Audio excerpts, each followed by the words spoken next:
Motocross Québec vous est présenté par Importation Thibault.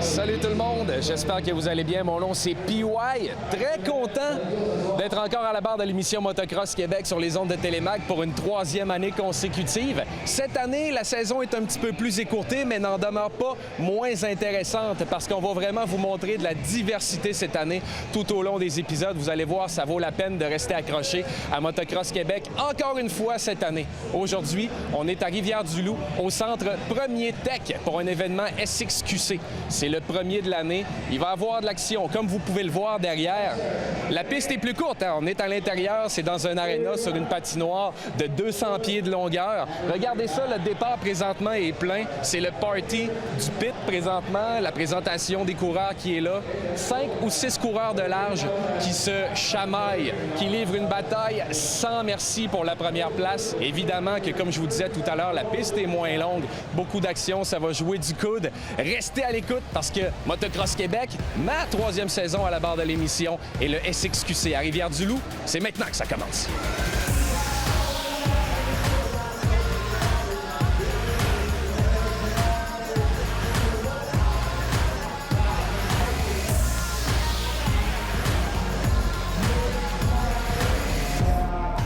À mes côtés, pour ceux qui s'y connaissent bien, vous avez reconnu M. Paul Thibault, promoteur de l'événement ici aujourd'hui. M. Thibault, bonjour. Bonjour. Ça va bien? Ça va très bien. Merveilleux. Jusqu'à maintenant, l'événement, ça se passe comment? Êtes-vous satisfait? Je sais qu'il y a eu des qualifications aujourd'hui. À soir, les choses commencent à se passer sérieusement. Oui, cet après-midi, il y avait surtout des courses pour les amateurs. Okay. Il y a déjà des finales de fête qui ont été faites en après-midi. Ce soir, évidemment, on se concentre plus sur la classe professionnelle. Il y a beaucoup de pros ici à Rivière-du-Loup. Il y en a 25 ce soir, dont 15 qui viennent des États-Unis. D'ailleurs, il y en a 8 d'entre eux qui ont fait les finales à Las Vegas il y a 3 semaines. Donc, le calibre est très, très relevé. Et j'oublie pas, évidemment, notre coureur local, Carl Normand, qui rêve de gagner l'événement ici déjà depuis 10 ans. Carl, qui est très sympathique, soit dit en passant. Il a parlé l'année passée. On a eu la chance de jaser avec lui. Très cool. On lui souhaite la meilleure des chances, évidemment. Quand on organise un événement comme ça, moi, je connais pas ça. Je suis nouveau dans le domaine. C'est ma 3e année que je suis le motocross. Première fois que je vois un arena cross. Je veux parler de la qualité du terrain. Côté entretien, c'est complètement une autre paire de manches que ce qui se fait à l'extérieur. Oui. Premièrement, il faut tenir compte de la température quand on rentre notre terre parce que, bon, on devait la rentrer mardi, c'est-à-dire il y a 4 jours. Finalement, avec les prévisions météo, on a décidé de la rentrer 4 jours plus tôt. Et on a bien fait parce qu'effectivement, il a mouillé beaucoup. Il faut que la terre, idéalement, il faut qu'elle soit le plus sec possible. C'est plus facile d'arroser que de la sécher. Exact. Et cette année, si je la mets sur 10, la terre est environ 8 sur 10 cette année. Il y a eu des meilleures années, mais il y en a eu des catastrophiques. Puis quand c'est catastrophique, faut dealer avec ça. Bien, ce qui est plate quand c'est catastrophique, c'est que même le champion du monde ne peut pas montrer sa valeur. Il fait juste rouler dans des roulières. Il n'y a pas de sauts qui se font ou presque. Par contre, ce soir, on va avoir tout un spectacle. C'est le premier événement SXQC cette année à Rivière-du-Loup. Premièrement, ça fait combien de temps que vous êtes promoteur de l'événement ici à Rivière-du-Loup? Ça fait 39 ans. Ça fait 39 ans. En fait, au tout début, en 1981, je faisais les deux. J'étais promoteur et aussi coureur. Okay. Alors, quand je débarquais de la moto, j'embarquais avec une pelle sur la piste puis je donnais un coup de main et c'est ça. On a parti ce projet-là sans aucune prétention, sans aucun... On faisait année par année. Finalement, on s'est aperçu à la 10e année que ça prenait de l'ampleur. L'aréna se remplissait de plus en plus. On l'a fait dans l'autre stade pendant 25 ans. Et puis là, depuis 14 ans, on est dans le centre Premier Tech. Aujourd'hui, ce soir, je sais pas trop il est quelle heure, mais ça commence dans pas longtemps, la vraie affaire. On s'attend à quel genre de spectacle? Ben moi, j'ai vu les pratiques cet après-midi, ce que vous n'avez pas vu. Je peux vous dire que je crois vraiment que le calibre n'a jamais été aussi relevé. C'est incroyable. Je pense à Ryan Surratt, à Logan Carno qui a gagné l'année passée, Chase Parker qui est un gars de l'Oklahoma. Je regarde le Josh Cartwright qui est un gars de la Floride, Tallahassee en Floride. Je viens de voir Ryan Breeze qui est un gars de Atoll en Idaho. Puis il y a 4 ou 5 Californiens. Okay. Alors ça vient de loin. On n'est pas allé les chercher pour rien. Non. S'il n'était pas de qualité top, il ne serait pas ici. Monsieur Thibault, merci beaucoup pour votre temps. Merci. Je vous souhaite un événement à la hauteur de vos attentes. Je pense que c'est très bien parti. Merci beaucoup. Merci. Au revoir.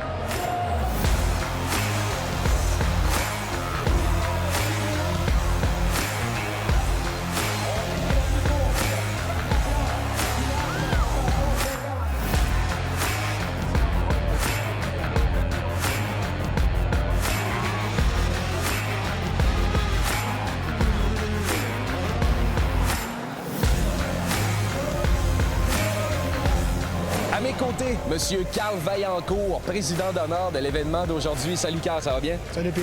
Un plaisir? Toujours un plaisir d'être à Rivière-du-Loup. Hein? Toujours le fun d'ouvrir une année comme ça avec un ancien champion. Il paraît, j'aimerais que tu me parles un petit peu d'abord de ton passé là, au niveau de la moto. Là. Comment ça s'est passé? Bien, écoute, si je parle de Rivière-du-Loup, j'ai couru de 1985 à 1995. Ma carrière de pilote professionnel a été pas mal dans ces années-là. Je me suis retiré depuis 1995, je suis jamais revenu à Rivière-du-Loup.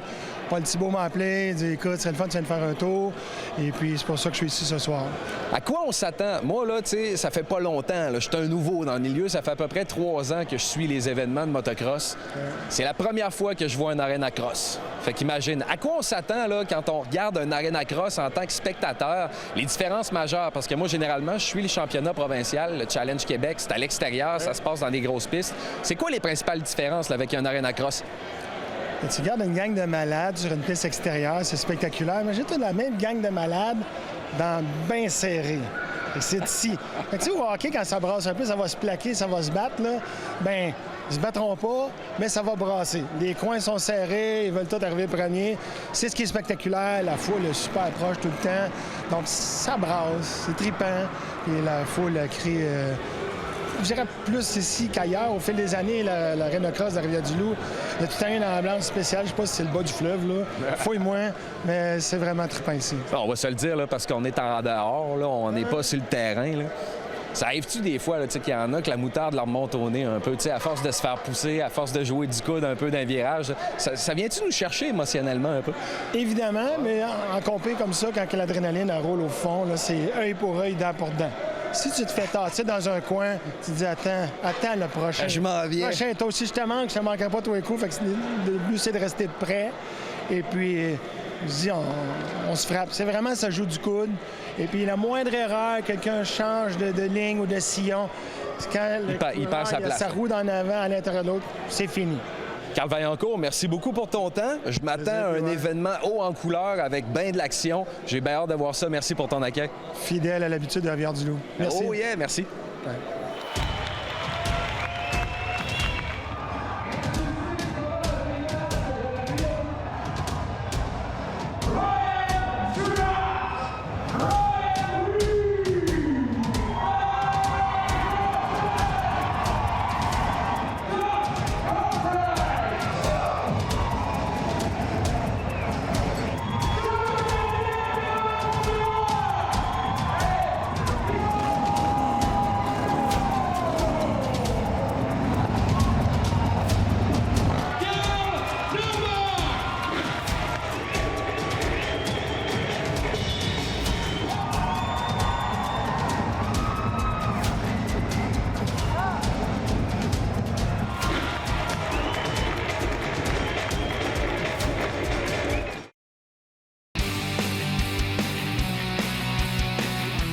Bonjour, aujourd'hui à la chronique Importation Thibault, nous allons vous parler d'un nouveau produit de la compagnie Dry Shine qui sera disponible là, au courant de l'été. Je suis en compagnie de mon ami Frédéric. Bonjour Frédéric. Salut Mathieu. Alors, parle-nous de ce nouveau produit magique, le Dry, le mot le dit, un nettoyage à sec, sans eau. Alors, ce produit-là va permettre de nettoyer tous les véhicules avec un simple rinçage après application. Son principal avantage, c'est son pouvoir hydrophobe. Il n'y a rien qui va coller sur les véhicules, que ce soit une moto, un side-by-side ou un quad. On fait simplement vaporiser, on laisse agir 1 minute. Après, avec un linge microfibre, on vient simplement polir. Ou on va le vaporiser et le laisser agir tout seul sous les passages des ailes ou les fourches. Donc, Frédéric, pour nos amis de MX, je crois que c'est un bon produit à utiliser avant une course dans la boue, là, que la boue s'accumule dans les ailes, la boue colle partout. On applique, si je comprends bien, le Dry Shine 440 sur la moto et on va courser dans la boîte et normalement, l'accumulation va être moindre sur la moto. Exactement. Donc, juste avant de partir, il faut s'assurer d'avoir bien nettoyé sa moto. On la nettoie, on la lave avec n'importe quel savon et ensuite, on applique ce produit-là. Ça va faciliter là, de beaucoup le nettoyage sans machine à pression.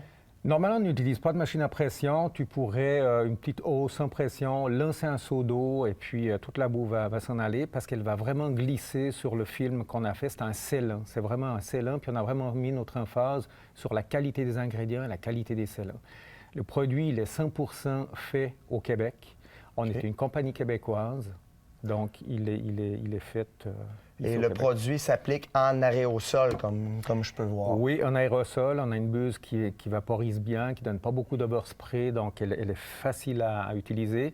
On va faire les caoutchoucs, on va faire les plastiques, on va faire la fibre de verre, on va faire les fibres de carbone. Et une question peut-être plus technique, est-ce qu'on doit l'appliquer après chaque lavage, avant chaque utilisation de la moto, dans la boue, dans les conditions plus difficiles? Ou... Alors, avant que tu partes, tu l'appliques. Quand tu reviens, tu rinces. Normalement, tu pourrais faire encore une deuxième ou une troisième course parce qu'il va rester environ 1 mois.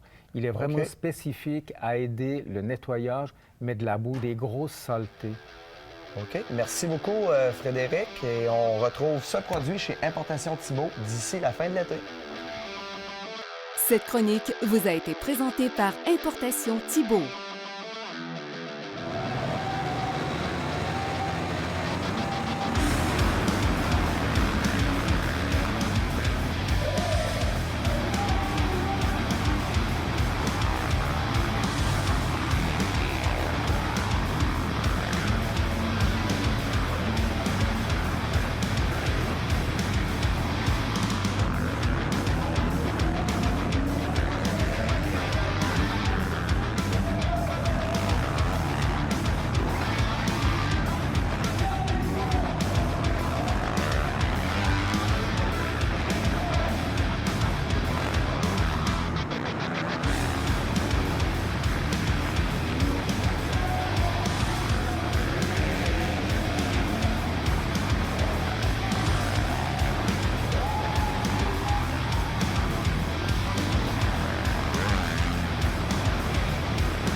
Le gars à mes côtés, c'est la vedette au Canada.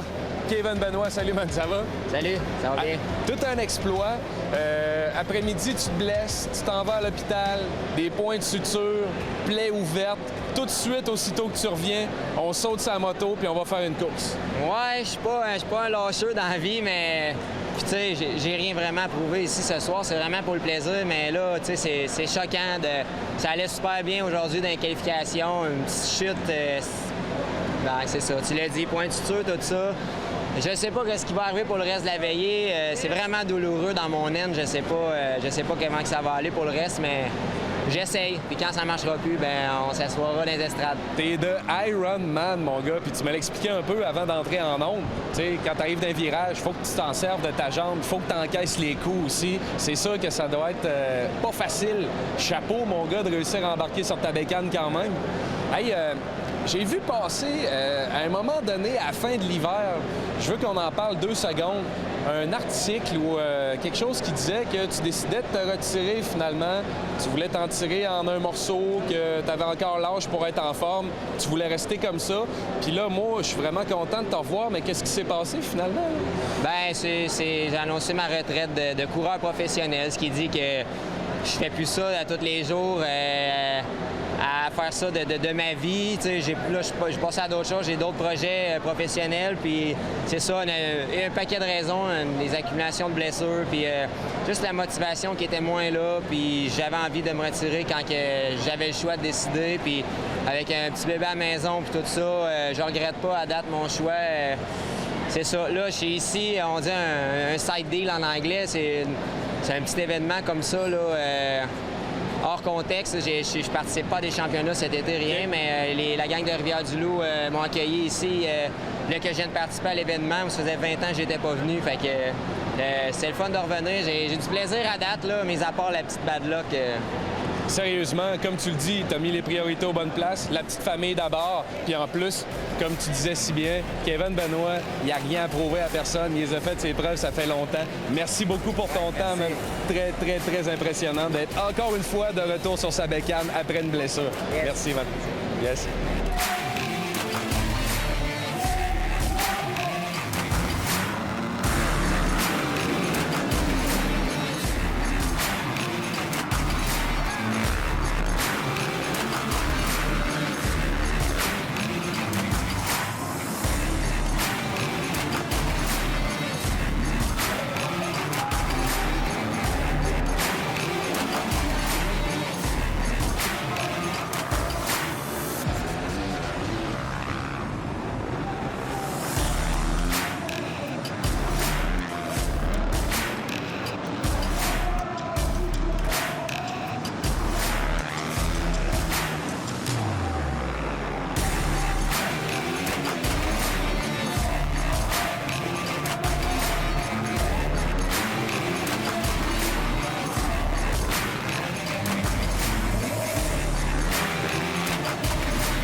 Vous le reconnaissez, Crazy Dave Blanchette, un des gars que je suis le plus heureux de revoir année après année. Salut Dave, ça va même? Salut, ouais, ça va super bien.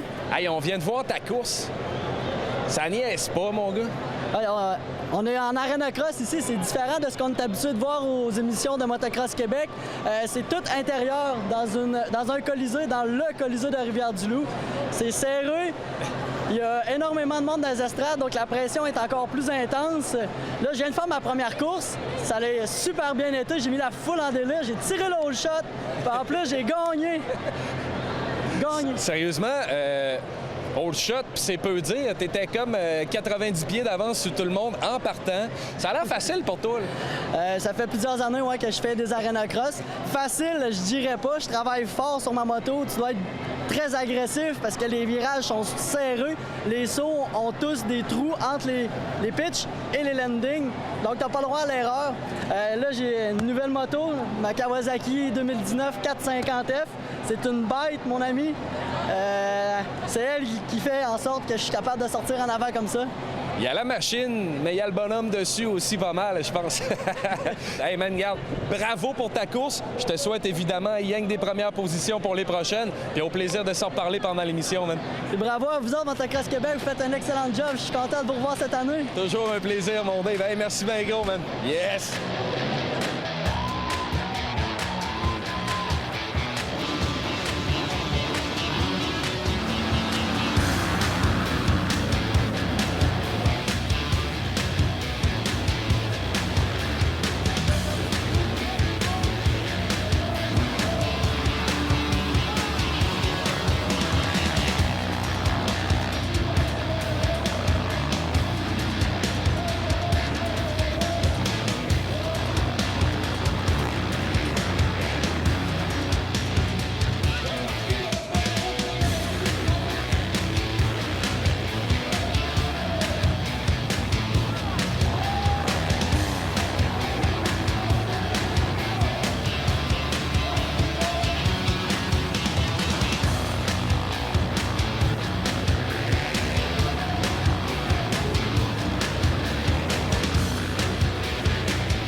gars qui a plus besoin de faire ses preuves, un autre heavyweight du sport. Carl Dorman, salut man, ça va? Ouais, ça va, ça va. Ça va, c'est ça. Avant d'entrer en onde, je disais, puis c'est-tu le bon moment pour venir te parler? T'es pas 100% satisfait de ta performance, mais moi, j'ai trouvé que c'était une course à la coche en tabarouette. Là. Ouais, c'est pas pire, là. Je fais des petites erreurs que, on dirait que quand en pratique, tantôt, je faisais pas.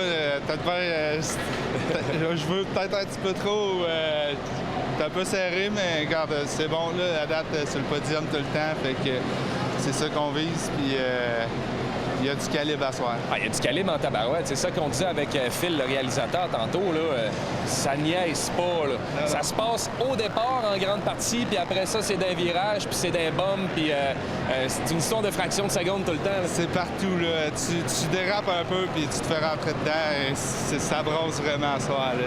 Mais c'est le fun. Je sais que l'année passée, tu t'en étais pas mal bien tiré au niveau de SXQC. Ouais, l'année passée, j'avais eu la plaque numéro 2 à Arena Cross. C'est Logan Carnot qui m'a volé ma plaque de 3 points. Regarde, on va essayer de la récupérer cette année, puis je pense que tout est faisable, là. Puis là, pour ce qui s'en vient à soir, là, on s'enligne comment? Ouais, regarde, on donne tout. Ouais, on garde les roues sur le sol. C'est important, je veux pas me faire mal. Puis on donne tout. À part ça, on essaie de bien rouler, puis c'est ça, on essaie de bien rouler. Je te souhaite la meilleure des chances. Merci pour le temps que tu nous as accordé à soir. Merci, et regarde, je sais que le succès est écrit dans le ciel encore une fois pour cette année pour toi. Yes, merci bien gros. Merci. Salut. Salut, Mac.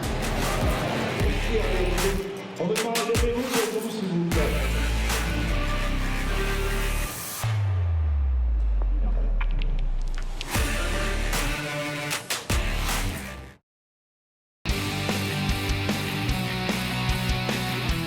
Dans la chronique Importation Thibault, nous vous présentons les bottes Gurney GX1. Des bottes que j'ai testées personnellement il y a plusieurs années.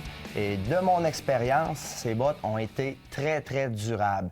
Je suis en compagnie de David. Il va nous parler là, des nouveautés cette saison pour la GX1. D'abord, il faut savoir que les bottes Gurney sont faites entièrement en Italie. Donc, pour un meilleur standard de qualité, ils gardent toute leur production là-bas, dans l'usine originale de la fondation de chez Gurney. La GX1, qui est, oui, en effet, Mathieu, une botte d'entrée de gamme, mais qui a beaucoup d'éléments d'une botte haut de gamme. La grosse nouveauté cette année dans la GX1, c'est l'ajout d'un système de renfort au niveau de la cheville. Si on regarde, ils ont ajouté un système avec 2 lanières ici sur le côté, puis un système de pivot qui va donner un petit peu de rigidité latérale et de l'avant à l'arrière. Donc, un meilleur système de renfort à cheville. Des features qu'on ne retrouve pas habituellement dans une botte d'entrée de gamme. Ensuite de ça, on a les boucles en aluminium qui sont, même quand c'est pacté de boîte, fonctionnent très, très, très, très bien. Une semelle cousue. Beaucoup de plastique, l'utilisation ici au niveau de la rigidité, au niveau du toe box aussi. Un gros chin plate, donc bien des éléments où habituellement sont retrouvés dans une botte beaucoup plus chère que ça. On parlait de la semelle. La semelle, qui est très importante en motocross, la durabilité de la semelle, là, par expérience, moi, mes bottes Gurney là, ont resté pendant plusieurs saisons, là, la semelle intacte. Est-ce qu'on a encore la même qualité qu'il y a 10 ans? C'est toujours la même qualité, puis tous ceux qui en ont roulé, ils vont pouvoir en témoigner, justement. C'est des bottes qui traversent le temps. Donc, autant dans les bottes d'entrée de gamme comme ça que dans le haut de gamme, la SG12, c'est des bottes qui vont être très, très, très durables. Merci beaucoup, David. Cette chronique vous a été présentée par Importation Thibault.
Eh bien voilà, c'est déjà la fin pour nous. L'équipe de Motocross Québec vous remercie beaucoup d'avoir été à l'écoute. Ça a été un événement magistral. Il y a eu de l'action, il y a eu des rebondissements, il y a eu des combats incroyables dans les coins, dans les départs. Sérieusement, le SXQC Arena Cross, gros coup de cœur de ma part. Merci d'avoir été à l'écoute encore. Je vous le rappelle, si ça vous intéresse de revoir cet épisode, c'est possible de le faire en visitant le télé-mag.tv ou encore le motocrossquebec.tv.